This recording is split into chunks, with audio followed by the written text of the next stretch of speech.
All right, guys, welcome back to another episode of the Geek Mosh Pit, your source of nerdery. My name is Jason. And I'm Anthony.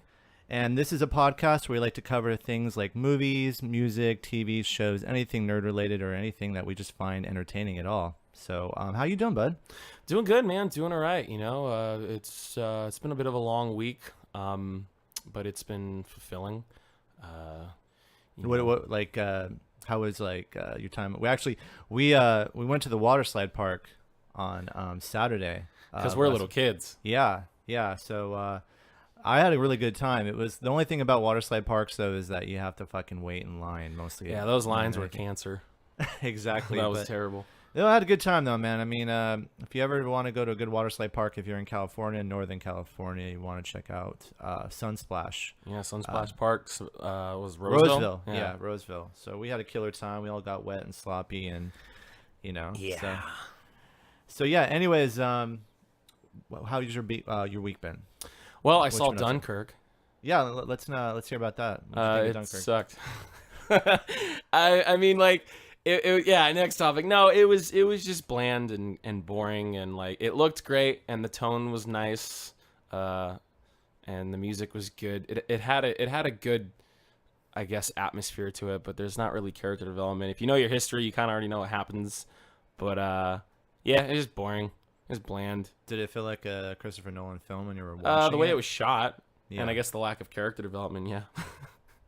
Like I liked your Facebook post. You said something along the lines: "Is it's another film with Tom Hardy with a mask on crashing a plane?" Yeah, no, yeah, pretty much. That's actually the thought I had when I saw the trailer for the first time. I was just like, "Oh yes, we're in World War II. We're going to kill the Germans by crashing this plane." No, but no, it was. I was watching it, and I was, I guess, I was entertained. Yeah, I didn't hate the movie. I don't think it's bad. I just think it's boring, and I wouldn't see it again, and I wouldn't really recommend it. If you like World War II movies and you don't care what they're about or who directs them or what, go see it. Yeah. Otherwise, if you want something with like depth and a real story, this is not the movie for you. Yeah, well, actually, I was supposed to go see this movie with you, but someone forgot to fucking tell me what time the movie started. Hey, you can always call me. Well, I actually fucking text you all the time, man. It's like, when are we starting? We get to see this movie or not? I really don't give a shit. Don't get honestly. upset your boyfriend didn't text you back. It's all right. Yeah, I was like crying and sobbing in my bed. He doesn't love me anymore. No, I mean, I saw the trailers for this film and I wasn't really hyped. I saw when we did you come with me when we saw a preview of it before an IMAX film? Oh yeah, when we saw Rogue One. Yeah, we saw Rogue One. That was cool. There was I think it was probably like a 5 or almost 10-minute clip. Yeah. It was one of the openings. It was pretty much just the opening scene. Yeah. You know? Yeah. No, the trailer was great. The trailer got me really excited. I was like, this movie looks amazing. And like I said, it's shot really well. The look of it is stunning. Mm-hmm. You know, Christopher Nolan knows how to shoot a movie. He knows how to edit a film. He knows the technical aspects of making a movie look amazing and sound great. Mm-hmm. But like I said, there's just no depth to it. It's just you're watching it and you're like, I don't care about these people. There was only 2 characters I really cared about, and if you see the movie, these are the English guy and the French guy who you see in the beginning of the movie. They're the only characters I really cared about. I didn't care about Tom Hardy. I didn't care about Was he in the movie that? Yeah, he flies the airplane. It's weird. The movie's kind of like Pulp Fiction in the sense where the story is kind of jumbled. It's like Pulp Fiction meets Crash. It's like the story's jumbled. And eventually all the characters cross paths to a degree. So, would you say this is like probably one of his worst films that he's yes. directed? So probably worse than Inception and like absolutely. Inception is actually entertaining, and there's not really a lot of character development in that either, save for maybe Ariadne, Ellen Page's character, and DiCaprio. And I think that's where Christopher Nolan lacks, at least these days, because his older movies are awesome. Memento's good, Insomnia. I never saw Following, but I've heard it's just like it's really like it's an independent. Memento's film. A really good film. And Memento's great, but I think it is his worst film. Like I said, this is not a terrible movie, but I think if you need to put it on a scale of 1 to 10 on the Nolan spectrum, it's like a 3 or 4. Yeah. I wonder what it'd be like to see Nolan actually do like a crazy fucking sci-fi superhero film. I mean, we've seen him do Batman, and we've seen him do Interstellar, but something just completely off the rails, and see if he can kind of still maintain his composure. I think all these nerds definitely want him to make another Batman movie. It's not going to happen. We all want it. I want it. You want it. We all want it. You can see it in our eyes. We were wearing a short skirt, but we wanted it.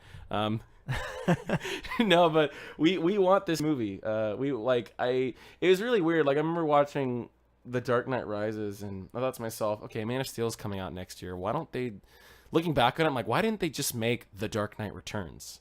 Just make The Dark Knight Returns and introduce Henry Cavill, and then if people are like, what is this? And then like that could have been the big announcement when the movie came out, like, oh yeah, we're making a Justice League thing, we're making a cinematic universe. So you're saying with like the Christian Bale character and everything like that? Yeah, like have Christian Bale play Batman, and then have Henry Cavill play Superman, and then maybe like an older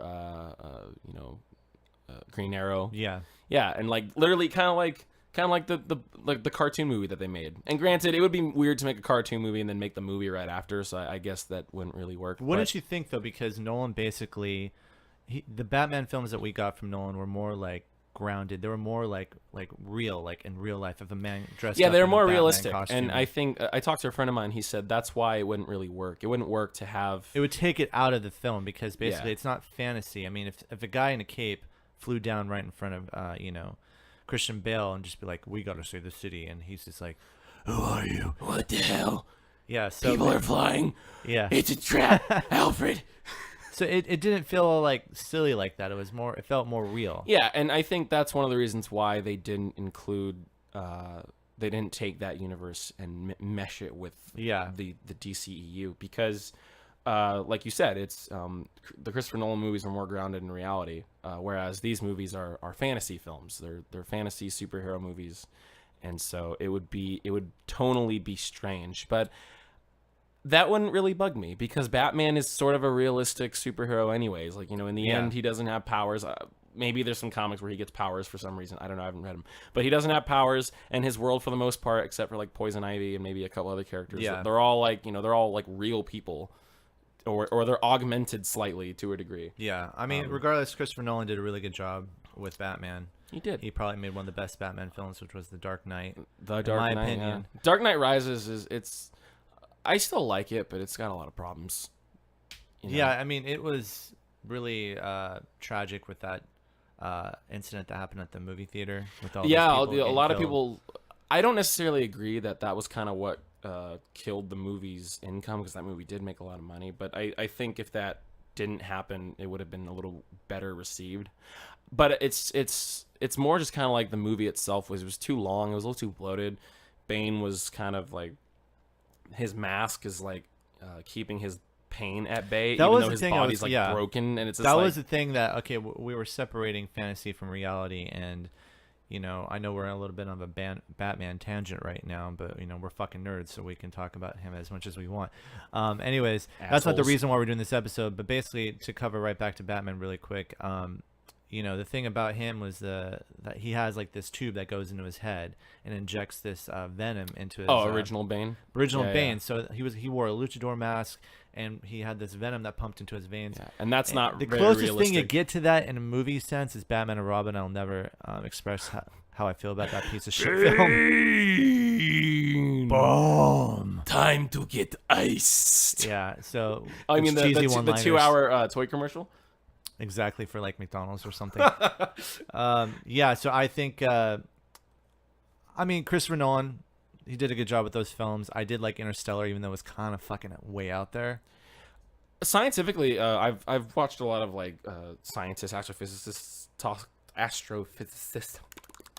I've watched a lot of those guys on the internet talk about the movie, and they said scientifically it's all pretty grounded in reality, except for like the Tesseract scene. No one really knows what the fifth dimension's like. I mean, I'm sure there are astrophysicists who have calculated exactly what would happen and what things would look like, and I guess to a degree that concept of time and relativity makes sense, and it's somewhat grounded in reality. Yeah. I'm not a scientist here, but I didn't like the movie mainly because of like the whole love thing. I kind of feel like Anne Hathaway like shouldn't have been in the movie, or her character at least. Like, give her like a different character that's not like, I'm in love with someone I haven't seen in 20 years or something. And then at the end of it, it's just like, love transcends time and space.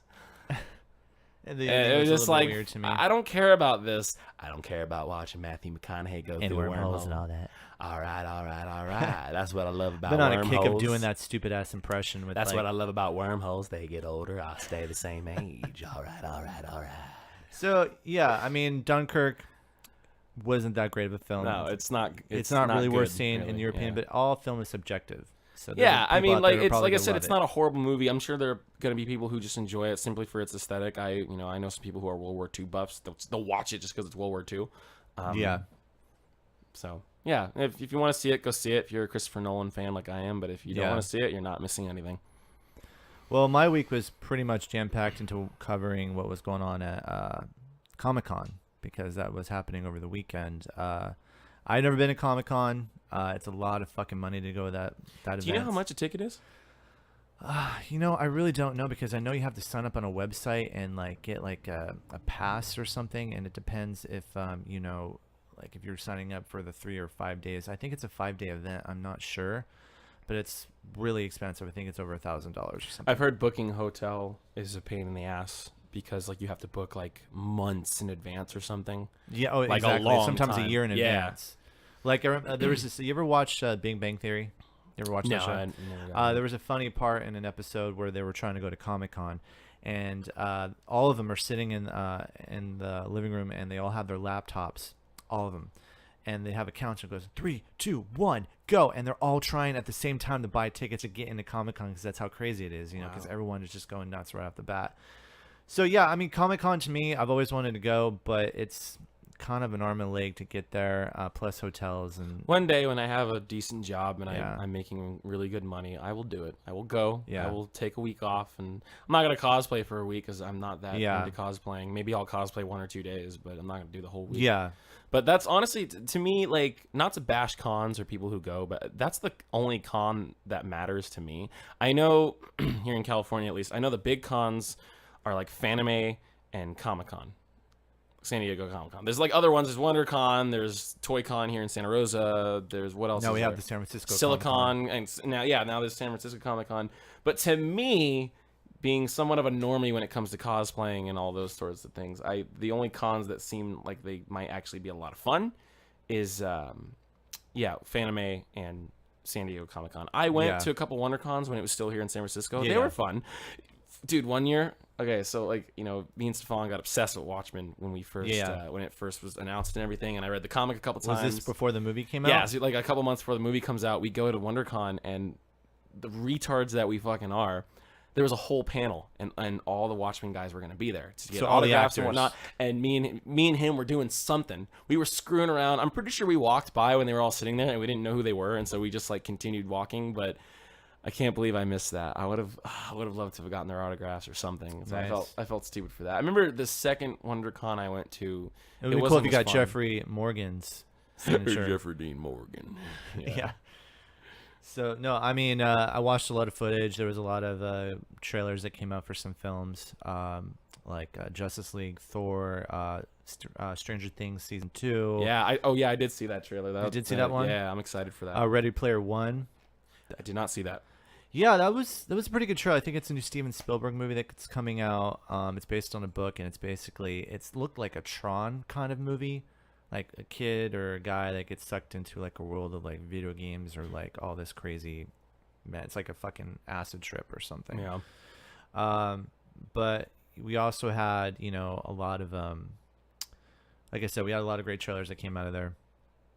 I think, probably Marvel, it's always kind of a discussion who won Comic-Con, was it Marvel or DC? And I never pay attention to those things. Yeah, I mean, there's a lot of fanboys that do that stuff, and if I had to choose, I think Marvel had the best presentations. They usually do because they're on their shit. Yeah, they had the best presentations, and they showed some small footage of Infinity War, which looked pretty badass. But I wish I can go to it. Maybe one of these days I can. Once I rob a bank and kill a couple. Let the record be known. Jason just announced on a podcast that he will rob a bank. Yeah, I'm going to rob a bank. I'm not going to tell you what bank I'm going to rob. I'm not going to tell you how I'm going to do it. You hear that knocking? Is it the FBI? Oh, shit. Oh, no. I'm just hearing no, things. that's just Child Services coming to pick you up. All right. So, anyways, we wanted to cover a certain topic here on the podcast, something that we hold true and dear to ourselves as musicians. Me and Anthony, for example, we've been playing music now for years, and one of the bands that I really liked a lot through probably more than you because you're older than I am, so yeah. you were actually like a teenager when they first started. I was actually in my 20s. When Linkin Park first came out? I think it was in my 20s. That makes sense. No, wait. I was like in like 18 or 18 Yeah, because 2000 was when Hybrid Theory came out. So I was 20. Yeah. Okay. So anyways, we're talking about, of course, Linkin Park, and unfortunately, Chester Bennington passed away last Thursday. He was found dead in his house in L.A. A phone call was given to the Los Angeles police department. They showed up and found him dead of an apparent suicide. So when you actually called me and you told me that he died and he killed himself, and I was first shocked because, we just had a recent death with Chris Cornell from Soundgarden. Yeah. And that band meant a lot to me because, I grew up, probably more when I was like 13 or 14 with grunge rock and bands like Soundgarden and Nirvana and Stone Temple Pilots and stuff. That was what I really kind of grew up with. So Linkin Park to me wasn't one of those bands I grew up with, but they kind of were like one of those bands that came out of the new metal scene, if that's what you want to tag it. Like, they were one of the bands that defined that genre. Like them, early Slipknot, Korn. Would you say Limp Bizkit was new metal? I think Limp Bizkit was probably the most well-known one because they were they were all over the fucking place. Limp Bizkit. Yeah, they were just all over. They're all over the place. The thing about Linkin Park that stood out for me was all their songs were really catchy. They were more professional, and Chester Bennington had an amazing voice. He was such a great singer, and the crazy thing is that they found him dead. He died Thursday, but he died on Chris Cornell's birthday. Yeah, which July 20th. Yeah, so, do you think that contributed to his deep depression and probably wanting to kill himself? Well, what I researched is that him and Chris Cornell are very close. I don't know a lot about Soundgarden or Chris Cornell, so I can't really delve into too much in terms of the history of Chris Cornell. I don't know a lot about him. But they were really good friends. There's footage of them, like, some years back, like, performing songs on stage together, and his death hit him really hard. I was I watched this Jimmy Kimmel video of Linkin Park performing one of their new songs off the new album called One More Light, and that song's basically about, like, hey, what's the lyric? It was like, some people say, who cares if one more light from a sky full of 1,000 stars burns out? And it's like, I care, I do. And, that song is basically about, like, if you're feeling like you want to kill yourself, and if you're feeling like no one cares, remember, I do. I care about you. You matter to me. And I guess when they were doing the sound check to it, he broke down kind of in the middle of the song. And this is after Chris Cornell passed. Yeah, this was I think a month or so. And then when they actually performed it live, and I actually watched this video, it's kind of like the last couple lines, Chester gets a little choked up performing the song. And he clearly took his death really hard. I think the obvious reason is the obvious example of him taking his death so hard is the fact that he killed himself on Chris's birthday. And it's tragic, man. My friend hits me up on Facebook. He's like, hey, he's always trolling me, but he's like, I got some legitimately bad news. Singer of Linkin Park died, Chester Bennington. He hung himself. And I was like, before I even said anything, I immediately went on the internet and looked it up. I was like, oh my God, it's fucking true. Yeah. And I was like, for like a minute, I'm like, this has to be a fucking hoax, because you're always hearing about shit like that, like people like hoaxing that a celebrity's dead, and the hoax lasts like 20 minutes before the celebrity comes out and says, no, I'm not, fuck you. I think Jason Mewes, Jason Mewes is from Jay and Silent Bob? No, I don't. You don't know Jay and Silent Bob? Not really. Oh my God. Is he the guy who plays Jay? On Kevin Smith films. Is he the guy who plays Jay? Yeah, he's the guy who plays Jay. He was a huge drug addict, and I think it was some news article claimed that he was dead. So Kevin Smith, who is, I'm sure you guys know who Kevin Smith is. He's a well-known director. He's pretty much like the Kingsman of nerds. Like, he's got his own show. He does a lot. He does a lot of podcasts. I actually listened to quite a few of his podcasts, and I've been really enjoyed with a lot of the stuff he's come out with.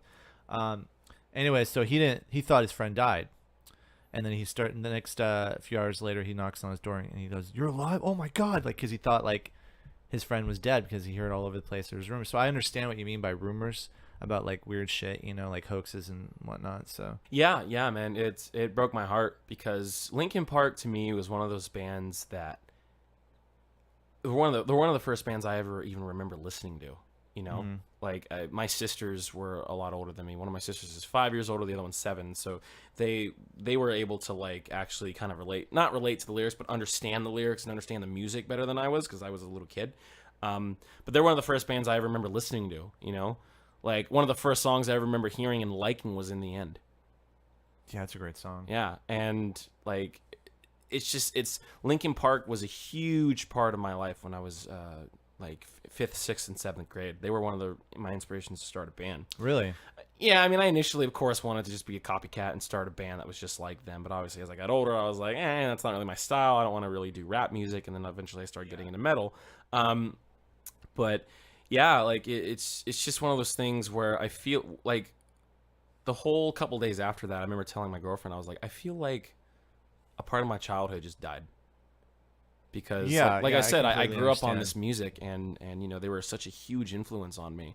And God, I mean, I loved them as a kid. I was obsessed with their music, and just like hearing that he did this to himself, just it breaks my heart, man. Like, I mean, that night I was listening to some of their older music and I almost teared up. I was just like, fuck, dude.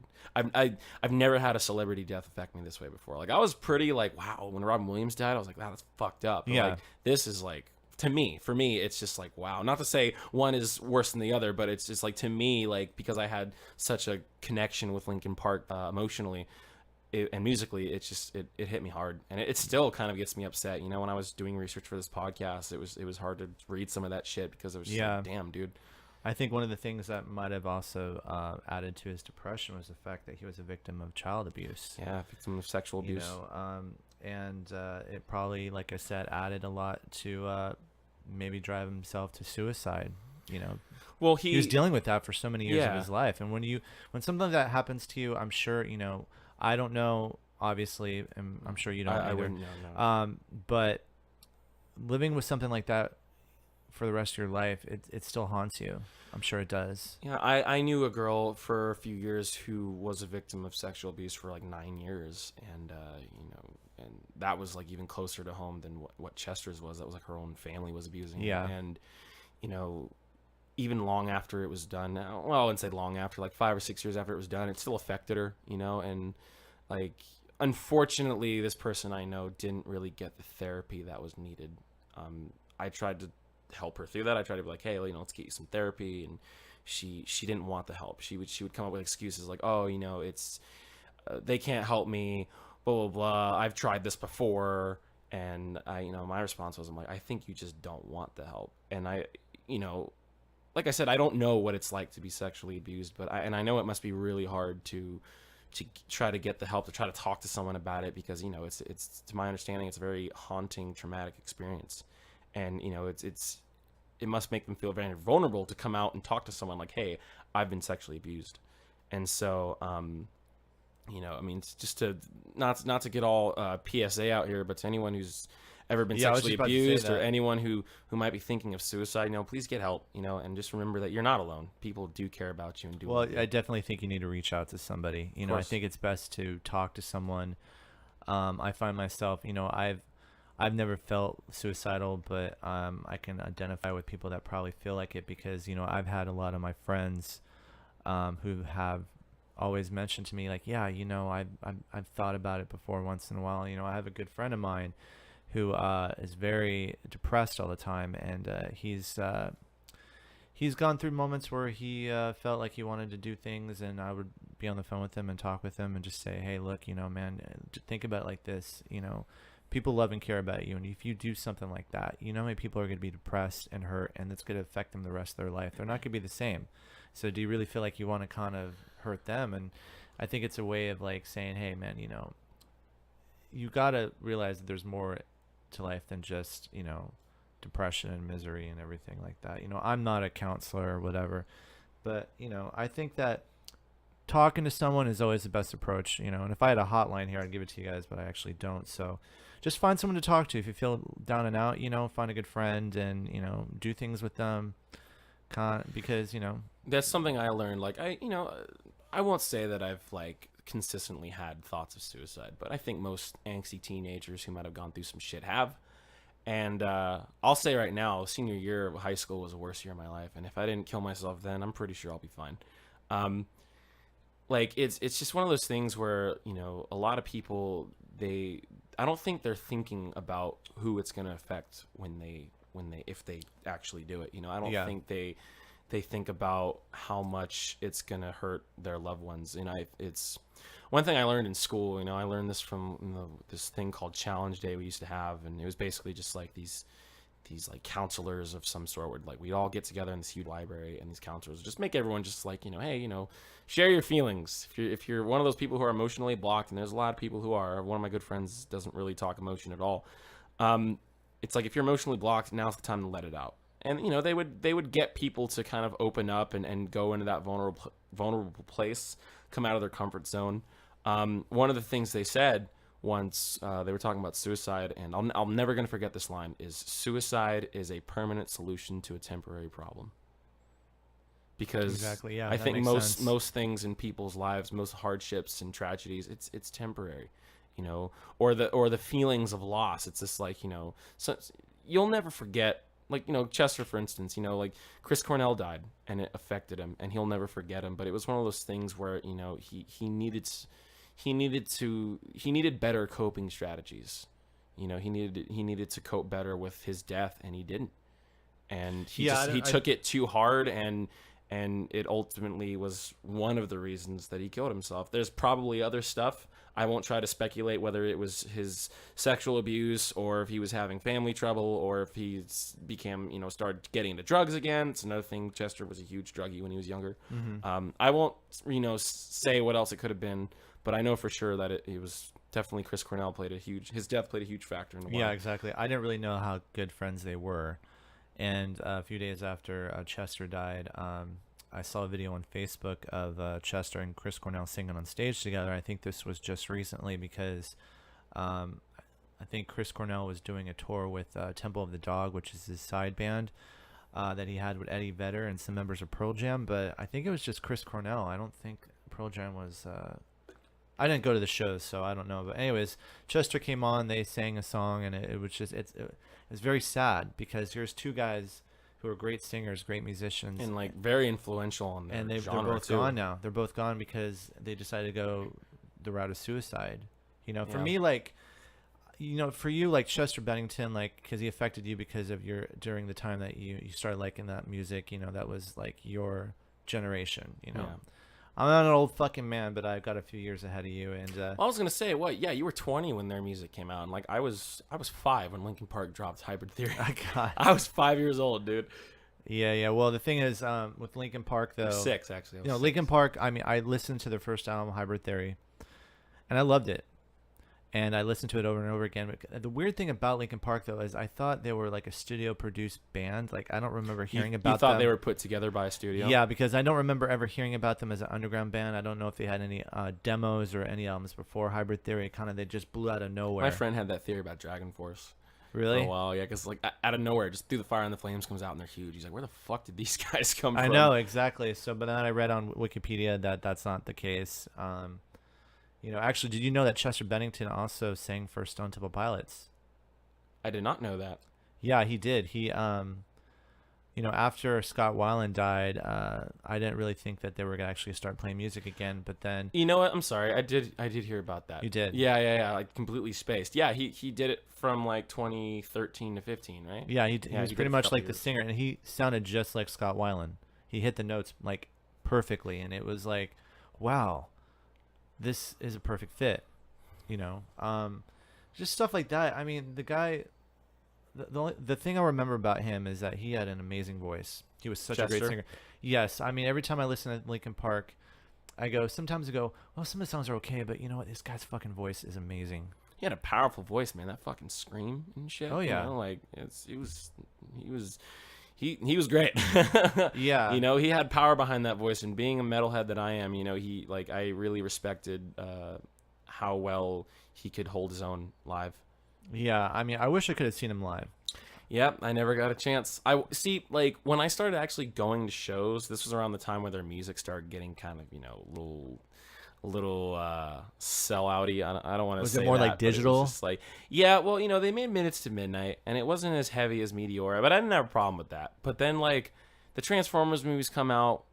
New Divide is a good song, and then they released a song. I don't know if it was for Transformers, but they released a song called The Catalyst, and I listened to it, and I was like, this is like dance music. Like, what the hell is this? And I heard a couple other songs. I was like, all right, I don't think I'm into this anymore. Like, I think Linkin Park has grown into being more of a mainstream, like, rock, almost pop band, and that's just not me. And I'm not gonna sit here and bash them like, oh, they don't fucking sell out. Why don't they make fucking a song like One Step Closer? I want another Hybrid Theory 2017. Like, I don't like, I think when I was younger, for sure, I was definitely like that with bands, not necessarily with Linkin Park, but with, like, fucking bands like, like Killswitch Engage and Trivium and other big bands like that, big mainstream, and Slipknot too. It's just like, why don't they just sound like they used to? But now it's like, now that I'm older, I understand that people evolve. They eventually stop being pissed off at the world, and they fucking mellow out. Kind of go a route, though. Sometimes, that's another thing with me. There's a lot of bands, like, let's just take Avenged Sevenfold, for example, right? I started listening to that band at the very beginning, and I really loved that band, but then they got all mainstream, and like MTV was like, they were number one on TRL for like a couple weeks and stuff, and I was fucking just like, TRL. I was just like, yeah, oh my god, what the fuck is this? I never imagined Avenged Sevenfold would be on fucking MTV TRL and shit, right next to Jay-Z or some shit. So they started sounding differently, and I know it's growth, but sometimes it goes in a good direction, and it doesn't go in another direction. Like, I think when you establish your sound after like maybe 2 or 3 albums, that's what I would think your band is. I think like, hey, you guys are this heavy and whatnot. And then when you kind of tone it down for the 4th album and the 5th album, I'm like, are you guys just experimenting, or what the fuck are you doing? You can be like Slayer and just make the same album for 30 years. Yeah. Make the same fucking music over and over again. I know. If you're into that, great. I don't hate Slayer. I'm gonna go see them next month. I'm not talking shit, but yeah. I just I understand growth, like I said. So it's like, it works sometimes. Sometimes it doesn't. Well, the music industry is a bitch, because it's like, you get these honest bands, they come in and they'll make albums like Hybrid Theory, or if you're Slipknot, like the self-titled, but then money starts getting involved, right? And ratings, and it's just like, no, look, the kids, they like this now, all right? And if you try to add this into your music, I think it's gonna sell better. You're gonna reach your larger demographic, and the more you water down your music, the less offensive it becomes. It'll become more mainstream. Then people can play it in the fucking grocery store. You can fucking headbang to Bleed It Out while shopping for eggs and bacon and milk, And this is Raining Blood in aisle 1. Oh, it'd be fucking amazing. Just hear Raining Blood in like a Safeway. Go to the meat department, just fucking like rock out to Slayer. Or there's like Cannibal Corpse playing in the meat department. That would be fucking amazing. But yeah, that shit happens, and it's like, try to put yourself in their shoes. Try to be in a fucking huge band, and you've made 2-3 albums, and then it's just like, all right, if you want to make more money, if you want to reach a larger audience, you're gonna have to do this. We don't want to do this. All right, well, if you don't do that, we're gonna take you out. We're gonna take you off our contract, or you're not gonna sell well. And there's a lot of pressure that goes into it. And there's also a lot of studio influence. Some studios are just like, some record companies are just gonna be like, no, you're gonna do this, and if you don't like it, go fuck yourself. And a lot of bands succumb to it. Not to say that's what happened with Linkin Park, because I have no idea what happened, why they changed so rapidly. But I don't know if it was pressure. I think it was just because that there was a lot of guys in that band. 6. Six. Okay, yeah, 6 so. guys. And everyone has like an opinion about something. Everyone has like, hey, why don't we try this next album? And everyone has to agree to it. So, from the interviews I've seen them in, and from what people have told me, like, they're really nice guys. Chester was a really nice guy, especially. And it's kind of interesting here in Santa Rosa, California, where we are based at, that we have a restaurant or / little small brewery here called Brew. I'm sorry, no, actually it's called Belly. There is a Brew, but there's a Belly too. And actually, the chef from Linkin Park works there. The chef from Linkin Park? Yeah, he when they're going when they would go on tour, their chef. But he does shit there, like and if you go inside, there's a symbol hanging on the wall, and it's got a Linkin Park sticker on it. It has all their autographs on the symbol. Cool. So I've never actually been inside there. Really? No, they got good it's food. Right next they got to Stouts. good food. I'm always going in to Stouts. Well, I used to anyways. I don't really go so much anymore. I just remember always on the radio they would have a commercial. Hey, this is Chef Grade, chef from Linkin Park, and blah blah blah blah. And I used to cook them food. Well, he still does. Eat my food. No, yeah, well, he still does. He was still a chef. So I mean, cool. I'm sure like something like that took a toll on everyone that was around Linkin Park, for example. I mean, Chester had a lot of. He had a lot of dark demons, probably, he fought for a long time, and it was affecting his soul and his psyche. Well, what happened was that so when he was around, I think 11, his parents got divorced, and that hit him hard. But before that, he was getting sexually abused by an older male friend, and that lasted from age, I believe, 9 to 13. So this wasn't his family that was abusing to him. my knowledge. No, I couldn't find the identity of who did it, and I think they did that on purpose. They don't want to tell the public. I don't think they want to say that on public. Well, like what happened was that so he finally told his dad. His dad was a police detective, and his dad actually dealt a lot in child abuse cases. And what ended up happening was that he eventually told his dad, he's like, Dad, I've been getting sexually abused by this guy. And they were going to take it to court and do all this stuff, but then they found out that that guy was also a victim of sexual abuse. And so Chester and his dad decided to drop the case. Because, So the guy that was abusing him was getting abused as well? Whether I don't know if he was currently getting abused, but he was a victim of sexual abuse. And that's the thing. If you look at studies, you'll see that a lot of people who sexually abuse children or young adults, they end up being victims of it because it becomes normal to them. And a lot of them don't see anything wrong with it at first. It's probably just what they're used to because they think, hey, this isn't part of life, and they don't know what they're doing is wrong. I'm sure some of them, of course, they gotta do, know but, something. We're not doctors here, but from the research I've done, that's what I've concluded. I mean, so basically, when you found out that Chester passed away after you found out like it wasn't a hoax, how did it make you feel? Was this like such a tragedy? Like I was in shock. I was in shock because you called me. You called me, and I was like, dude, this guy doesn't ever call me. I'm just kidding. Fuck you, Jason. You didn't do it. I was looking for my phone. Fucking hang and yourself. Just never say anything. That's so fucked up. It's too early, dude. Too soon. You called me and you told me, and I was shocked. But like for you, like because you were more of I would say like a fan, but you grew up with them more than I did. Like it must have hit you hard because for me, one of the musicians that really hit me hard was when Kurt Cobain died because I was really into Nirvana. God, he died when I was a kid. Do you know what year he died? He died in 1994. Yeah, I was 1 year old. I was 14 years old. Yeah, I never really got into Nirvana. So I was 14 years old, and that band is the band. I to this day I still love them, but they're a band that influenced me to play music, just like you're saying, like Linkin Park influenced you.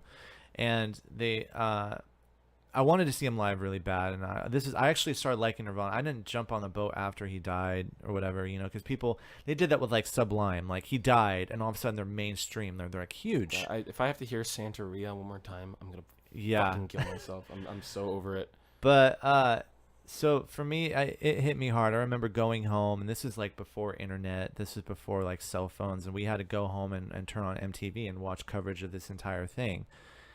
And me and my friend, we were in a skateboard shop, and someone told us who was working there, did you hear about Kurt Cobain? And we're like, no. And they're like, yeah, he shot himself. And I was like, was he alive? And they're like, no, he died. And I'm like, and I just was kind of like blank face. I couldn't believe it because I really like loved that band. That was not my idol, but like say your favorite band of all time. Your favorite band of all time, and then the singer dies or the whatever. It could be the singer. It could be like the drummer, like, I loved Led Zeppelin, and John Bonham died, and that was really hard because... Hey, when the bassist Slipknot died, Paul Gray, I wasn't a huge Paul Gray fan. I just loved Slipknot, and the one I can relate to the most was Corey Taylor because I was a front man of a band, and he's a front man, and but when he died, I was like, what? I was really bummed out. Yeah, I mean... I didn't take it as hard as I took this, but I was pretty bummed out. And when the Rev died from Avenged Sevenfold, usually that's like the common tale. It's either drugs or suicide. And, I've been a musician now for over 25 years. I haven't been in the spotlight like on a main stage. God, you've been a musician longer than I've been alive. I know, it's crazy. The more and more we talk about things, I'm gonna start growing a fucking like a gray beard here because you want a cane? You can use your toy lightsaber as a cane. Actually, I can.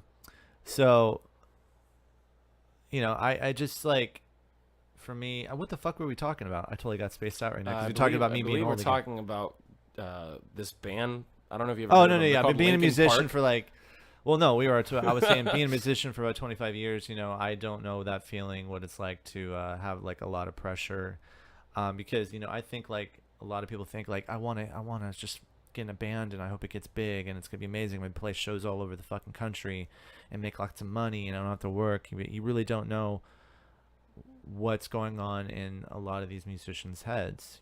I mean, Chester Bennington was in one of the biggest bands in the world, and Linkin Park's one of the biggest bands of all time, dude. And this is gonna affected so many people.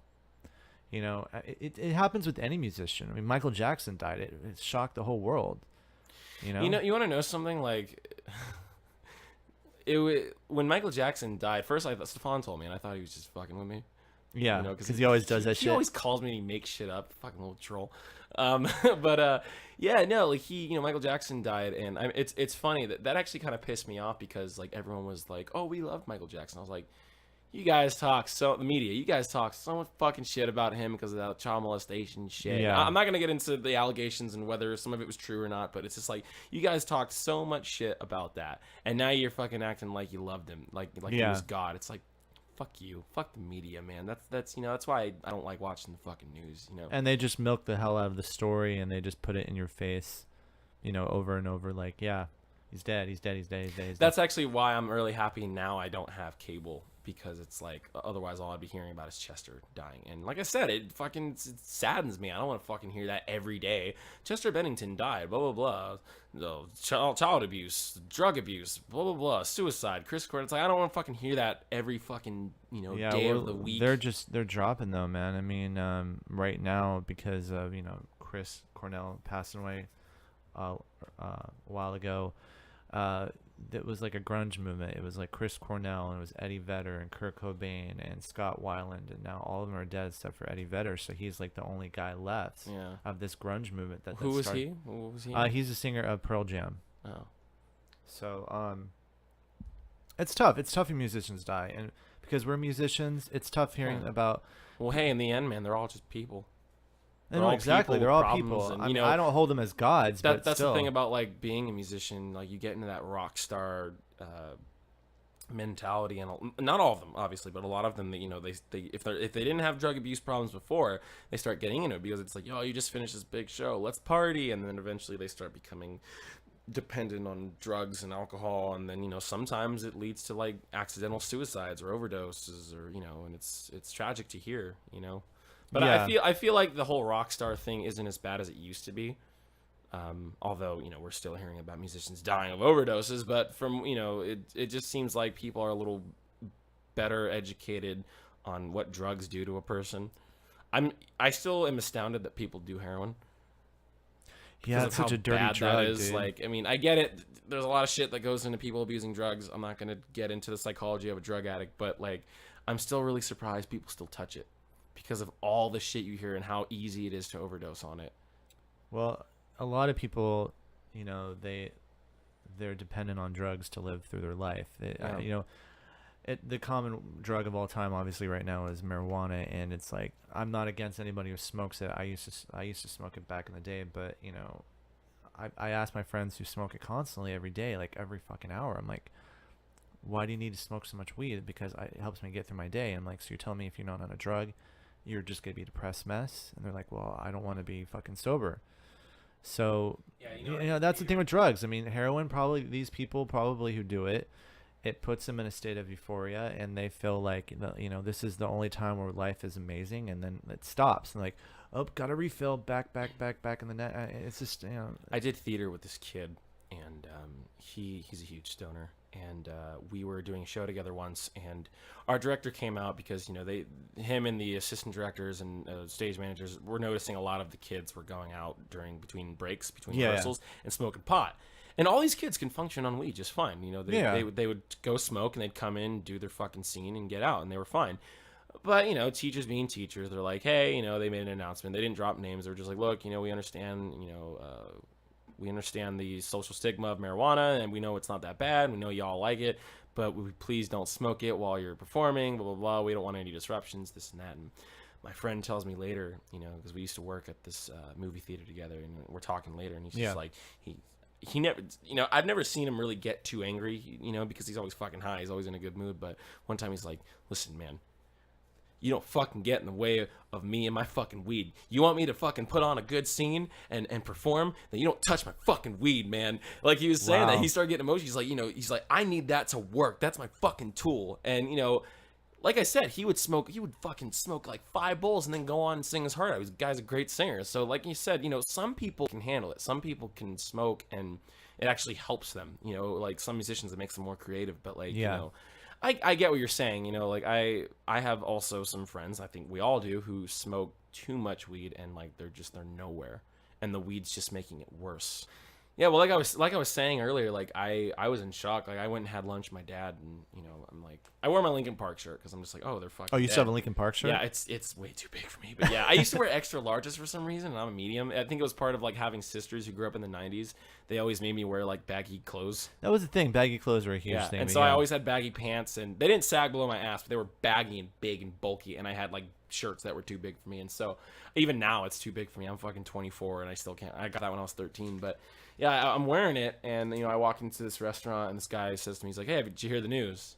And I was like, oh yeah. And we kind of talked about Chester for a second, but I sat down with my dad, and I was just like, we were having a conversation, and I just out of nowhere I was like, dude, I can't believe he's dead.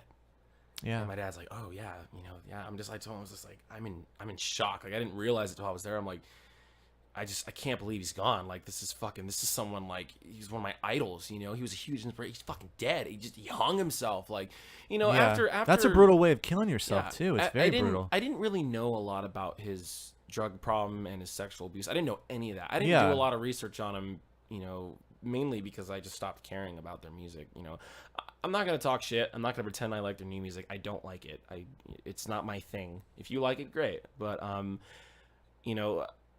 so therefore, since I wasn't listening to them, I wasn't keeping tabs on them. I wasn't looking at their interviews. I wasn't looking them up on Wikipedia. But yeah, I had no idea like half of that shit ever happened. I was like, you had a drug problem? You were sexually abused? What? This is news to me. I didn't even know the Chris Cornell thing. Like I said, like I basically like Linkin Park wasn't really a part of my life past like when I was like 15, because I got over their music. I was done.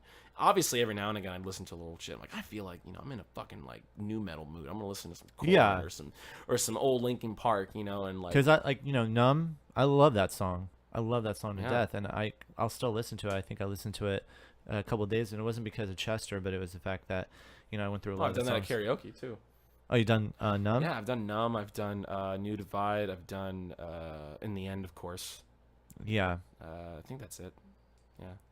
Yeah, they were like they were also kind of like one of those really they were a band that like every time I saw them, it wasn't the Transformers or whatever, but they had like thing about robots or something like, or and I was like, I feel like they were into like anime and Gundam. Yeah, because a lot of the album covers I noticed that were kind of like mixed up with that stuff, and regardless of how shitty the Transformers movies were, some of the songs they wrote for that, I like the first two.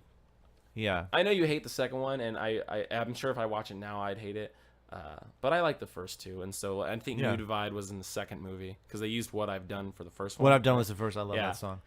It was cruel. It was crazy because a lot of people would take that song and mix it with other kind of films. I remember, I think around when Transformers came out, Spider-Man 3 came out, and somewhere along the lines of like that. So someone took that song, What I've Done. What I've Done, and they took the last part of Spider-Man, which was him fighting Venom, and they put that song in the whole entire fight, and it fit that scene because in a way, getting back all nerdy here, because Peter Parker, with the symbiote and like him doing things that he didn't want to do but he did it, and then from that tragedy of him being a fucking douchebag and an asshole, someone else gets it and becomes a lot worse. So it's like it fit that whole scene. Yeah. So I'm just like, if Linkin Park wrote that song for this movie, it wouldn't make the movie any better, but that would have been a great song because it's a great song in general. I just think, Yeah, no, it is. I mean, the lyrics are heartfelt, and I guess that's something I should have paid attention to when I was younger. Is I should have paid attention to how deep the lyrics were, because obviously a lot of those lyrics are about giving up or about wanting to fucking kill yourself or kill others around you. And one of the things I researched on about Chester was that, like, because of all of his abuse, because of his drug problem and his alcohol problem when he was younger, and his parents divorcing, he wanted to kill people and run away. That's one of the quotes I saw. He's like, I wanted to just kill everyone and run away and not give a fuck. And that's, probably someone like pushed him. Now you fucking read the lyrics or listen to them, and it's like, wow, that was all from like the heart. That was all from him, and maybe from Mike. I don't really know the rest of the band's history, but yeah. I mean, one of the things I want to get into, because I know we're getting close to the hour here, is I was watching a video today. Russell Brand has this show called The Trues. I've never heard of it until today. But he did a video about Chester Bennington and suicide, and there's been a 40% rise since 2008 in male suicides. Oh, wow. And he said that probably one of the reasons why a lot of people, especially men, kill themselves is because they, there's this social stigma, this social pressure, expectation of men getting a decent job and, paying their bills, providing for their family, and if they don't do any of those things, they're failures. I mean, I know people who kind of talk that way. They're kind of just like, well, if you don't have your life together, then go fuck yourself. And it's just like, on one hand, I get it. It's like, yeah, don't be a lazy cunt. But on the other hand, it's just like, it's not that easy for a lot of people, and you can't just tell someone, if you're not going to fucking get your act together and become financially independent and successful, then, eat a dick. It's you need to be a little more gentler with people, and yeah, I think you should be gentle but firm. You shouldn't be a complete asshole to someone about getting their life together, but you should be firm and honest and, and also helpful. Yeah, he said that, people, they cave into the social pressures, and a lot of people who want to kill themselves are not necessarily wanting to die. They just want their life to change. But then some of them end up, they do die. They do end up killing themselves. What I meant was, like, some of the people who have suicidal thoughts, they're not necessarily wanting to kill themselves so much as they just want their life to change. But they're thinking to themselves, like, if my life isn't getting better, then exactly. I mean, let's say like you are doing the same thing over and over each day. You're not doing anything different. You're sitting at home and whatnot. Your depression's gonna rise, and those feelings of like, I'm just living on a fucking Rolodex? Is that what you call those things? Rolodex? Roller coaster? No, not roller coaster. It's a Rolodex. It's those things with the cards. Anyways, I'm going to just change it. It feels like it's a broken record. Yeah. I almost thought it was Rolodex. It could be Rolodex. I'm not sure. A Rolex? That's a watch. I know a Rolex is a watch. But anyways. That's so fucking funny. When you're like going and you're living your life and it's the same shit over and over and nothing's happening, you're not moving forward, your job, you're just... Hey, I've been there. Life gets stale. You kind of feel like...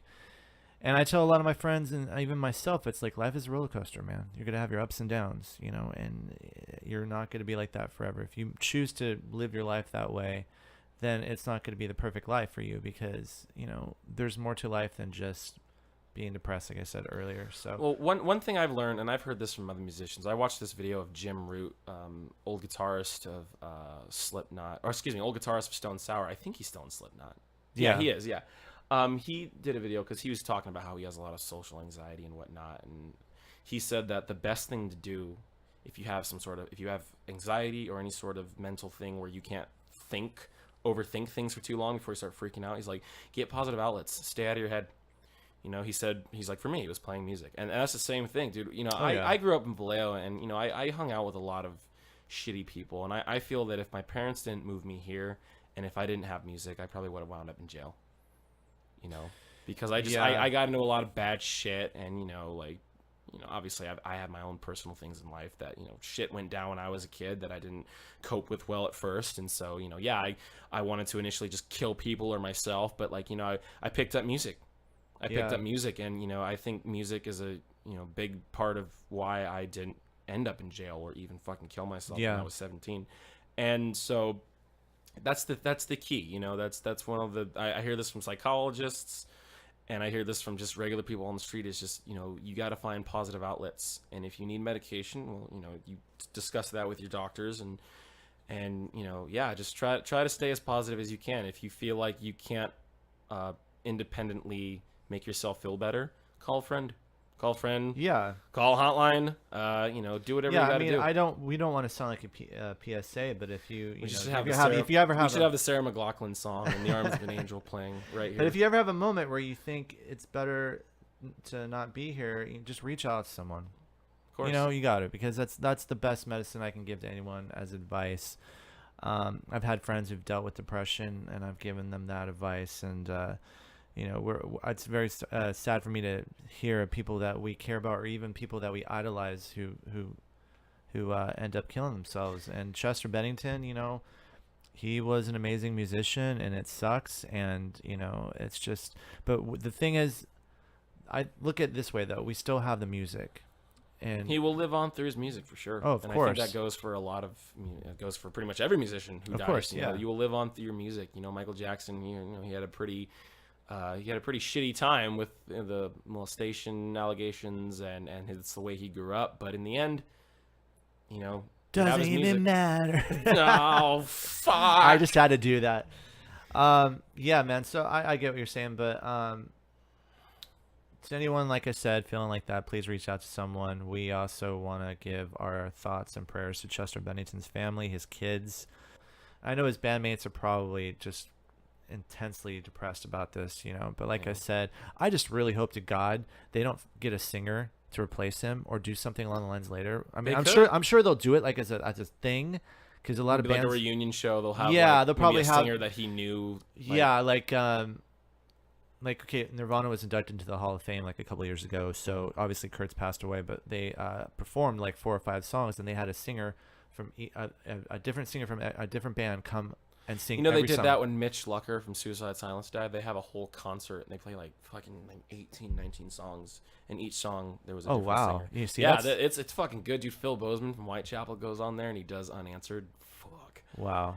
It's fucking metal as fuck, dude. And yeah. Eddie Hermida comes on and says "Slaves to Substance." No, dude, it's badass. You need to check that DVD out. Oh, it's definitely called will. For you folks who don't know what we're talking about, Suicide Silence. Ending is the beginning. Check out that live album DVD on fucking YouTube or buy it. I bought it. It's great. Nice. Especially if you're a Suicide Silence fan. But hey, let's wrap this up with a definitely note. Check out a local YouTuber. They're called Jive.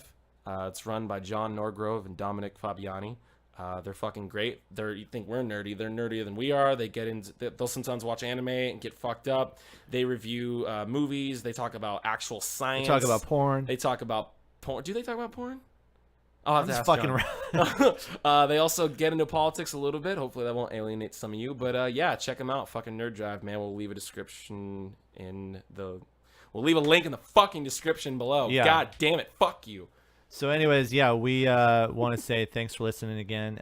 Make sure you listen to us on YouTube and SoundCloud if you're listening to us on SoundCloud. We're trying to get iTunes working right now. Hopefully that will kind of kick us up a little bit.